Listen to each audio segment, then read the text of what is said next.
केदारनाथ धाम एक ऐसा धाम है जिसके बारे में हर कोई गहराई से जानना चाहता है। इसकी लोकप्रियता व प्रसिद्धि को देखकर हर किसी के मन में यह प्रश्न जरूर उठता है कि आखिर केदारनाथ मंदिर से जुड़ी कुछ अनकही बातें क्या हैं? आखिर केदारनाथ मंदिर की ऐसी कौन सी बातें हैं जो इसे इतना लोकप्रिय बनाती हैं? इसलिए आज हम केदारनाथ मंदिर से जुड़े एक दो नहीं बल्कि 10 ऐसे रोचक तथ्य के बारे में बताने वाले हैं जिन्हें जानकर आप आश्चर्यचकित हो जाएंगे।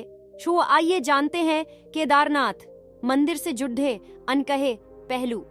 केदारनाथ का सबसे बड़ा रोचक तथ्य व रहस्य यहाँ पर स्थित शिवलिंग है।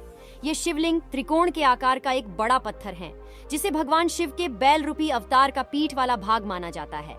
ये शिवलिंग मानव निर्मित ना होकर प्राकृतिक है जो धरती में से प्रकट हुआ था।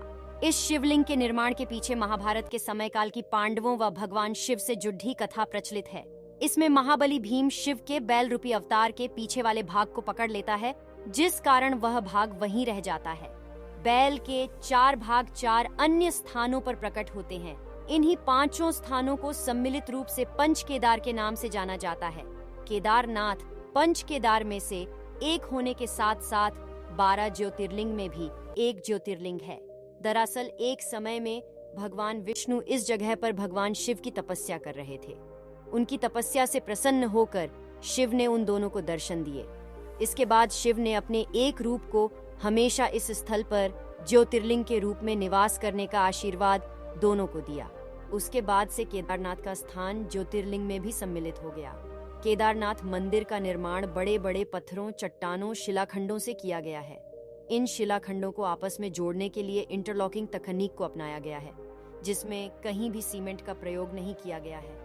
अब इसमें सबसे बड़ा रोचक तथ्य व रहस्य ये है कि केदारनाथ स्वयं समुद्र तल से 22,000 फीट की ऊंचाई पर स्थित है। इतनी अधिक ऊंचाई पर इतने विशाल शिलाखंडों को पहुंचाना व फिर उन्हें एक के ऊपर एक रखकर इंटरलॉकिंग करना किसी मानव के लिए सक्षम नहीं दिखता। मंदिर निर्माण का यह अद्भुत रूप इसे और रोचक बना देता है। केदारनाथ मंदिर भक्तों के लिए केवल 6 माह तक ही खुलता है।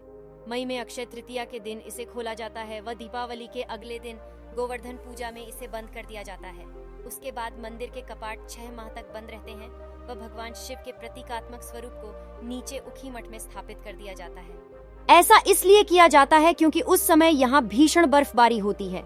इस कारण वहाँ के स्थानीय नागरिक, दुकान वाले, प्रशासन के अधिकारी व अन्य लोग वहाँ से नीचे रहने चले जाते हैं। इस दौरान केदारनाथ धाम जाने के सभी मार्ग बंद हो जाते हैं व यह स्थल पूरी तरह से सुनसान रहता है। केदारनाथ के मुख्य मंदिर से आधा किलोमीटर से भी कम दूरी पर एक मंदिर है जिसका नाम है श्री भैरवनाथ मंदिर।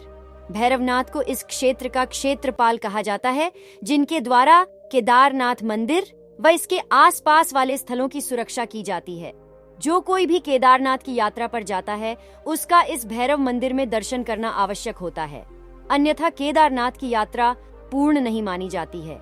सर्दियों में बाबा भैरवनाथ के द्वारा ही केदारनाथ मंदिर की सुरक्षा व पूजा की जाती है। इसका एक और सबसे बड़ा रोचक तथ्य यहाँ जलने वाली अखंड ज्योत या दीपक है।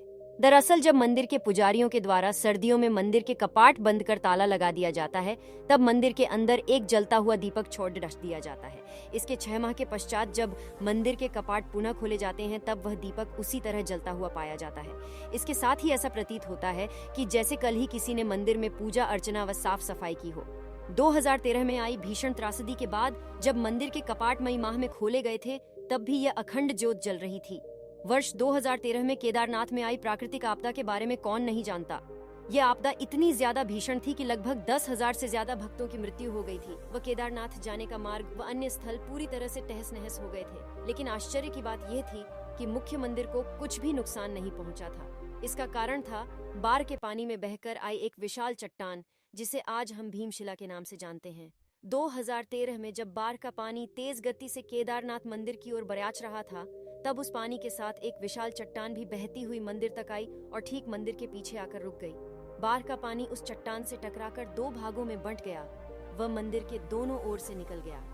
इस कारण मंदिर को कुछ भी नुकसान नहीं हुआ था। ये एक चमत्कार ही था जिसे संपूर्ण विश्व ने देखा था। केदारनाथ ने केवल 2013 की प्राकृतिक आपदा ही नहीं झेली थी, बल्कि 400 वर्षों तक यह मंदिर बर्फ में ढका रहा था। जी हाँ, सही सुना आपने। वाडिया इंस्टीट्यूट हिमालय देहरादून के द्वारा एक शोध किया गया जिसमें बताया गया कि 13वीं शताब्दी से लेकर 17वीं शताब्दी तक इस जगह पर भीषण बर्फबारी हुई थी। उस बर्फबारी में न केवल केदारनाथ मंदिर बल्कि संपूर्ण क्षेत्र बर्फ में दब गया था। तब 400 वर्षों तक केदारनाथ मंदिर पूरी तरह से बर्फ में ढका रहा था। उसके बाद 17वीं शताब्दी में बर्फ हटने के बाद मंदिर पुनः देखने में आया और फिर से यहाँ की यात्रा शुरू कर दी गई।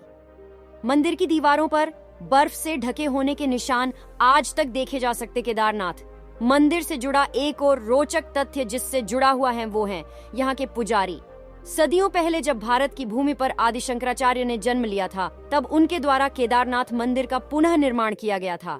साथ ही उनकी समाधि भी केदारनाथ मंदिर के पीछे स्थित है।